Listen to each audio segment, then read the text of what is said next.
ना मस्जिद में, तो बेटा इधर देखिए मेरी तरफ, ऐसे बैठ जाएगा, आंखें मीच करके, ताकि झोली फिराने वाला गुजर जाए सामने। लेकिन कुछ जिद्दी होते हैं झोली फिराने, उन्हें पता है ये शैतान जो है मुंडी जानबूझ के, तो उसके कान के पास झोली बजाते हैं, तो अब वो देखता ही जाएगा नहीं, तो बड़ी मुश्किल से जेब में हाथ डाल के अंदर टटोलता है कि सिक्का 2 का ही निकले, 5 का ना निकले, और ऐसा मुट्ठी बंद करके यूं डालेगा कोई जान ना पाए क्या। कभी कभी 2-2 टुकड़े का नोट डाल दिया बेटों ने,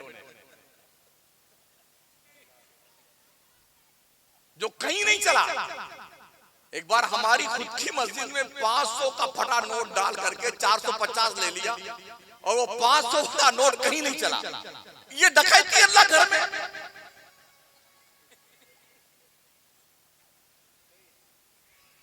तुम क्या समझते हो, कोई जानता नहीं है। अल्लाह फरमाता है लन तनालुल बिर्रा हत्ता तुनफिकू मिम्मा तुहिब्बून वमा तुनफिकू मिन शैइन फइन्नल्लाहा बिही अलीम। तुम्हें नेकियां उस वक्त तक नहीं मिल सकती हैं जब तक अपनी चॉइस की चीज अल्लाह के रास्ते में खर्च नहीं करोगे। और तुम जो कुछ भी खर्च कर रहे हो ना फटाफटा नोट डाल के, अल्लाह सब जानता है मियां तुम क्या कर रहे हो।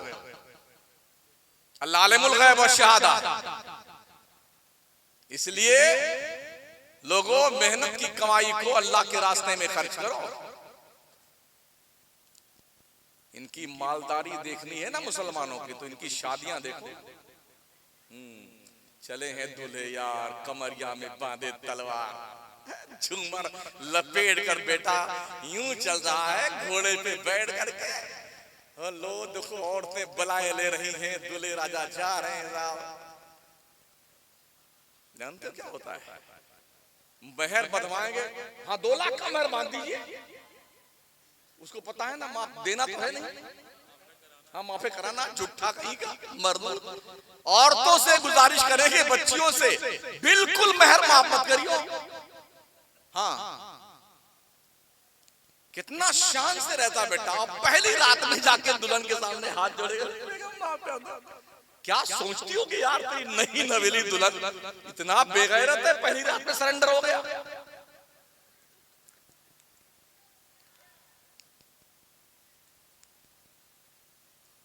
शान से चलेंगे बेटे, लाल लाल का रुमाल लेके। हाँ लाल नहीं, टोपी नहीं, रुमाल सिर्फ लाल होता है। अच्छा औरतें समझा देती हैं ज्यादा बोलना नहीं है तुमको, वो हरदम गुंगवा जो है। बारात लेके गया है, सब खाया, कचौड़ी खाया, पकौड़ी खाया, गुलाब जामुन खाया, नमकीन खाया, थम्सअप वम्सअप खूब ठूस के पिया बेटे ने। खाना खाने का जब वक्त आता है तो दूल्हे के साथ एक मंगतों की टीम होती है जिनको शहबाला कहते हैं। हाँ शहबाला, इनको बाला ही कह दो तो ठीक है। 8-10 दोस्त इधर हैं, 8-10 दोस्त इधर हैं, सब खा चुके होते हैं, तो अब इनको स्पेशल बुलाया जाता है। चलिए ना, अब ये तशरीफ लाते हैं मंगतों की टीम को लेकर। अब खाना लग गया तो लोग बिस्मिल्लाह फरमाइए। भाई साहब बिस्मिल्लाह कीजिए ना। अबे बोल गुंगवा बोल। तो बगल वाला क्या बोलता, अरे वो दुल्हन का अब्बा किधर है, वो बुलेट किधर रखी है। हाँ बुलेट के मरदूत कहीं का, घर में बकरी बांधने की जगह नहीं है, बुलेट मांग रहा मंगता, 4 व्हीलर मांग रहा, भिखारी कहीं क्या। भीख ही मांगना है तो ख्वाजा मोइनुद्दीन चिश्ती के चौखट पे आ जाओ। बहुत मंगते पलते तुम भी पल जाओगे। रिश्ते जहेज जैसी लानत की बुनियाद पर नहीं होते हैं, रिश्ते इंसानियत की बुनियाद पर होते हैं। बकरा पाला है तुमने या बेटा पाला है। कुर्बानी का दिन जैसे बकरा बिकता है नहीं, इसका दाम 1 लाख रुपए इस बकरे का, ये चूंकि राजस्थान का है, बड़ा बढ़िया है, मोटा तगड़ा है, 1.5 लाख रुपए इस बकरे का। ऐसे ही कुछ पढ़ लिख लिया ना गुड्डू ने, नहीं जी साहब हमारा बच्चा डॉक्टर बना है तो 4 व्हीलर चाहिए। तो डॉक्टर तेरा लड़का बना है, ससुराल वाले की किस काम का है। ये है मंगों की आदत, भिखारियों, कल्लाश कहीं के भिखमंगे। इस्लाम में बारात का कोई कॉन्सेप्ट नहीं है, कहीं नहीं लिखा बारात लेके जाओ। हमारे पैगंबर ने 11 शादी करी, कोई बारात नहीं। 4 बेटियों की शादी की, कोई बारात नहीं। कमोबेश 1,24,000 सहाबा ने शादी की, कोई बारात नहीं। कहां से लेके आए? ओ 25 गाड़ियां लगी हैं स्कॉर्पियो, किसी में 5 है, किसी में 7 है, और औरतें भी बारात तशरीफ ले जा रही हैं। अब तो गर्मी तो बहुत है ना, तो जितना पालिश किया हुआ है ना सब बह रहा है, कोई रुमाल नहीं। काहे को मर रही है? ना ये बारात हटने वाली चौराहे से, ना वो बारात हटने वाली। 2 घंटा जाम चौराहे पे लगा।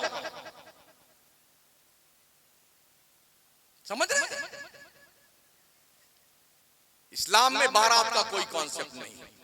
लड़कियों के हाथ दावत और खाने का कोई कॉन्सेप्ट नहीं है।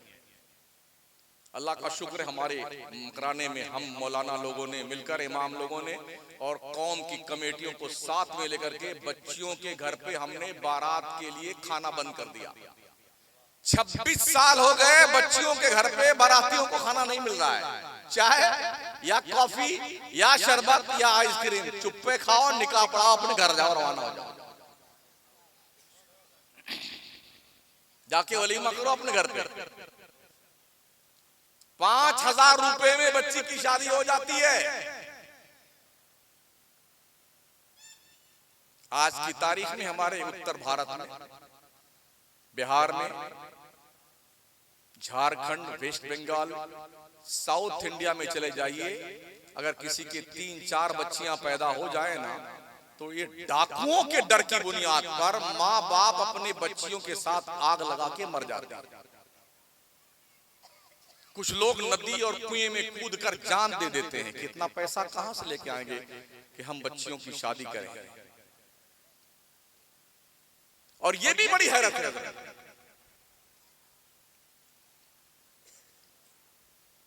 शादी हो जाती है ना, तो अगर 1-2 साल कोई बच्चा नहीं पैदा हुआ ना, तो पूरे बड़ी बूढ़ियां औरतें, अल्लाह तौबा, किसमें कमी है? लड़के में कमी है कि लड़की में कमी है? अब बेटे लगे लाइन, लखनऊ, गोरखपुर, दिल्ली, बड़े बड़े डॉक्टर से ये चेकिंग, वो चेकिंग, वो चेकिंग, कुछ पता ही नहीं चल रहा किसमें कमी है। अच्छा, अल्लाह ने करम फरमाया, कुछ उम्मीद लगी, तो या अल्लाह लड़का पैदा होना चाहिए, या अल्लाह लड़का पैदा होना चाहिए। तो लड़की ने तुम्हारी खबर खोदा है, लड़की को नहीं पैदा होना चाहिए? हद हो गई। अगर पता चल गया कि अंदर गुड्डू हैं किसी हिसाब से, तो पैदाइश से पहले गुलाब जामुन खिलाया जाता है। गुड्डू आने वाले हैं। और ये पता चल गया अंदर मुन्नी है, तो मुंह लटक जाता मर्दूर का। पैदा होने के 6 महीने के बाद पता नहीं चलता कौन तशरीफ लाया। जब पूछेंगे अरे हजरत वो कुछ, हाँ वो कनीज फातिमा पैदा हुई है, लगता 100 जूता पड़ा हुआ इस मर्दूर के चेहरे पे। अगर किसी औरत को लगातार 2-3 बच्चियां पैदा हो गई, तो जानते हो क्या होता? पूरी घर की औरतें नक्कटी कहीं की, कहां मर गई, कहां से आ गई, हमारे किस्मत में बच्ची ही बच्ची पैदा करती है। बोलो, और मुसीबत है। मुझे बताओ, लड़का लड़की क्या औरत देती है? ये जहालत कहां से पैदा होती है? काश हमारे बच्चे और हमारी बच्चियां दीन की तालीम हासिल करें, ताकि उन्हें पता चले इस तरह की जहालत की सूरत में ये नजरिया रखना इस्लाम के बिल्कुल खिलाफ है। अल्लाह फरमाता है, यह बोले मन यशाउ इनासा व यह बोले मन यशाउ ज़ुकूर औ युज़व्विजुहुम ज़ुकराना व इनासा व यजअलु मन यशाउ अक़ीमा। अल्लाह जिसे चाहता लड़का देता है, जिसे चाहता लड़की देता है, जिसे चाहता है दोनों देता है, जिसे चाहता कुछ नहीं देता है। हमने देखा है अरबों-पति है, अमेरिका तक दवा करा करा के थक गया, कुछ नहीं पैदा हुआ। यहां तक कहते सुना बड़े बड़े डॉक्टर को मैंने, यार मालिक कोई लूली लंगड़ी लड़की दे दे, कोई खानी पुनी दे दे। नहीं दिया, अल्लाह ने नहीं दिया। और हमने ये भी देखा कि खाने के लिए घर में रोटी नहीं है, हम दो हमारे 15 चिंकी पिंकी लहक महक कहकशां गुड्डू बबलू पी पी करते रहे। चड्डी मिली तो बनियाइन नहीं, बनियाइन मिली तो चड्डी नहीं, रोटी मिली तो चटनी नहीं, चटनी मिली तो रोटी नहीं, और सब पल जाते हैं। अल्लाह देने पे आए तो कल्लाशों को औलादे देता है, और ना देने पे आए तो अरबपतियों को भी भिखारी बना कर रखता है। इसमें कसूर औरत का नहीं है। तालीम हासिल करो, दीन की तालीम हासिल करो, इससे तुम्हें अक्ल आएगी, तुम्हें शऊर आएगा। औरतों को पता चलना चाहिए कि मेरा हक मेरे शौहर पर क्या बनता है। उमूमन हमने ये देखा है कि घर में सास ससुर और घर वाले ये सोचते हैं कि ये जो औरत आई हमारे घर में, गुड्डू की बीवी, हमारे बेटे की बहू जो आई, बीवी आई ना, ये हमारे खानदान में ये खादिमा बन के, कनीज बन के, मजदूर और नौकरानी है। ये सोच समझ, इतनी घटिया सोच है। अल्लाह करीम ने अगर ये मौका अता फरमाया है ना, तो सुन लो। दूल्हे राजा, जब तुम्हारी शादी होती है ना, तुम क्या कहते हो? जब खतीब साहब निकाह पढ़ाने लगे, फला वकील, फला इतने, ये फला जो गवाह हैं, फलाना बिनते फला को आपके निकाह में दिया, जिसका मेहर नकद या उधार इतना रुपया है, नानो नफका साथ आपने कबूल किया? बोले हाँ कबूल तो कबूल तो कबूल तो, बहुत जल्दी कबूल कर लेता है। उसको पता नहीं कि नानो नफका क्या है। नान का मतलब होता है रोटी खाना, ये भी देना है आपको, और खर्चे का मतलब होता है डेली अपनी बीवी को खर्चा दो जेब का। कितने लोग देते हैं? मैं औरतों से इसलिए कहूंगा कि तुम दीन की तालीम हासिल करो, ताकि तुम्हें पता चले तुम्हारा हक क्या है तुम्हारे शौहर पर। अगर तुम्हारे शौहर दिन का खर्चा तुमको नहीं देते हैं, तो जब ये कमा कर शाम को लौटे और पैंट बुशर्ट उतार करके लुंगी पहन के बाहर निकल जाए, चुप्पे से खर्चा अपना निकाल लो इनकी जेब से। ये चोरी में नहीं आता है, अपना हक लिया है औरत ने। हाँ जी, धौराजी में तकरीर मैंने कर दी, 1 महीने के बाद 10 फोन आए, अरे हजरत क्या कर गए, हमारी रोज जेब साफ हो जाती है। हमने कहा और खर्चा ना दो बीबी को। लेकिन बीवियों से भी अर्ज है, शौहर की आमदनी के मुताबिक ही पैसा निकालना, पूरा मत निकाल लेना।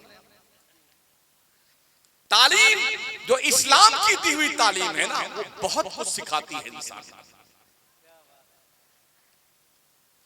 तो मैं अर्ज कर रहा था, शाहजहां बादशाह के शहजादे जब पैदा हुए जनाब औरंगजेब आलमगीर, जिनका नाम आते ही बहुत सारे लोगों का वजू टूट जाता है। वो जब पढ़ने के लायक हुए तो बादशाह ने पूरे अखंड भारत में हरकारे दौड़ाए कि जी ऐसा ट्यूटर ढूंढिए, ऐसा अतालीक तलाश कीजिए जो बादशाह सलामत के शहजादे अली वकार को आकर के तालीम दे सके। ढूंढते ढूंढते ढूंढते ढूंढते अमेठी में हजरत मुल्ला अहमद जीवन पर नजर पड़ी। कहा चलिए बादशाह सलामत ने आपको बुलाया। आजकल का कोई मौलाना होता ना, नंगे पैर भाग के जाता। अरे बादशाह ने बुला लिया, कोई पुलिस बुला ले तो भागते हुए जाते हैं लोग। एमपी मिनिस्टर बुला ले, नंगे पैर जाएंगे, सज धज जल्दी। हाँ सर, इस एंगल से फोटो, इस एंगल से फोटो, एल्बम बना के रखेंगे, है ना। हजरत मुल्ला अहमद जीवन ने क्या कहा, क्या बोले तुम? कहा बादशाह सलामत ने बुलाया है अपने शहजादे को पढ़ाने के लिए। कहा जाकर बादशाह से कह देना कि बादशाह को मेरी जरूरत है, मुझे बादशाह की जरूरत नहीं है। उसको कह दो पढ़ाना है बच्चे को तो हमारे पास पढ़ने के लिए बच्चे को भेज दे, हम उधर पढ़ाने नहीं आएंगे, ये इल्म की तौहीन है। गया वो अरे बादशाह सलामत, खतरनाक मौलाना से मुलाकात हुई है, उनने तो आपके फरमान की धज्जियां बिखेर दी। क्या हुआ? कहा, उसने ये कहा बादशाह को मेरी जरूरत है, उसको बोलो मेरे पास चल के आए, मेरी कोई जरूरत नहीं बादशाह से, मैं नहीं जाता। कहा हाँ बात तो ठीक कही उन्होंने। कहा ठीक है लेके जाओ बच्चे को, और इतना कह देना मौलाना साहब से हमारे बच्चे को आगे बिठाना बादशाह के, बाकी बच्चों को पीछे बिठाना। कहा ठीक कह देंगे। आके हरकारे ने कहा बादशाह सलामत की शहजादे ये है औरंगजेब, इन्हें पढ़ाइए, लेकिन बादशाह ने कहा है कि इनके बेटे को आगे बिठाया जाए, दूसरे बच्चों को पीछे बिठाया जाए। तो मुल्ला अहमद जीवन ने कहा देखो फकीर के दरबार में कोई इम्तियाज नहीं, जो पहले पढ़ने आएगा वो आगे बैठेगा, जो बाद में आएगा वो पीछे बैठेगा। कहा पढ़ाइए जय मौलाना जी, पढ़ाइए पढ़ाइए। आखिरकार एक दिन कोई गलती हो गई औरंगजेब से, इतना जोर का थप्पड़ मारा ना मुल्ला अहमद जीवन ने, नाक से खून जारी हो गया। तो पहले जब बादशाहों के बच्चे पढ़ने जाते थे ना, उनके साथ खबर नवीस जाता था, वो लिखता था आज सुबह में शहजादे आली वकार कितने बजे आंख खोली इन्होंने, इस्तिंजा कब फरमाया इन्होंने, नाश्ता कब तनाउल फरमाया, स्कूल कितने बजे पढ़ने गए, दोपहर का खाना कब खाया, कैलूला कब फरमाया, लैलूला कब फरमाया, ये सब नोट किया जाता था। जब डायरी पूरी हो जाती बादशाह के पास भेज दी जाती। अब उसने लिखा बादशाह सलामत को पूरा कपड़ा लाल लाल, किताब लाल लाल है और जमीन लाल लाल, सब उठा के समेटा लेके पहुंच गया शाहजहां के दरबार में। दूल्हे लोग आ रहे हैं क्या? अच्छा आने दीजिए।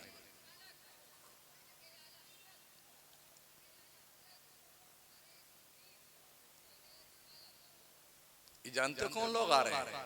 इनकी आज शादी होने वाली है, पगड़ी वगड़ी बांधी जाएगी, हैं जुब्बा शरीफ पहनाया जाएगा उलमा के मुकद्दस हाथों से, और बाज़ाब्ता तौर पर इन्हें आज से मौलाना की बिरादरी में शामिल किया जाएगा। तशरीफ लाइए।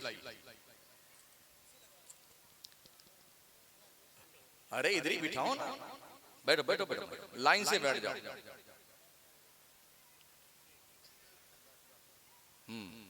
कुछ इधर आ जाओ या दो लाइन में बैठ जाओ।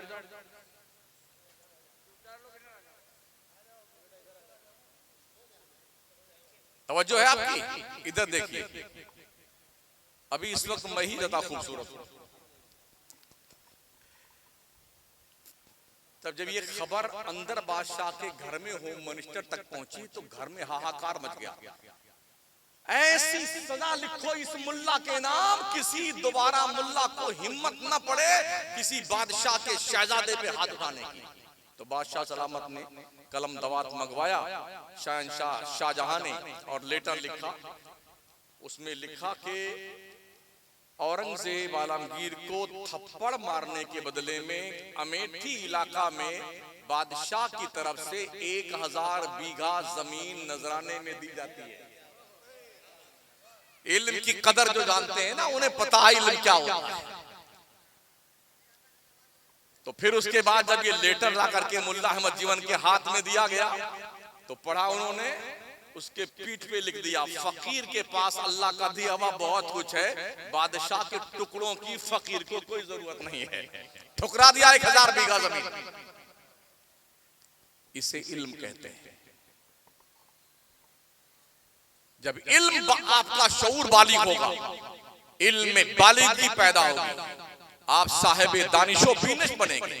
आपके पास अल्लाह की नेमत और फजल जो इल्म की शक्ल में आएगा ना, इल्म इंसान को बड़ी बुलंदियां अता फरमाता है।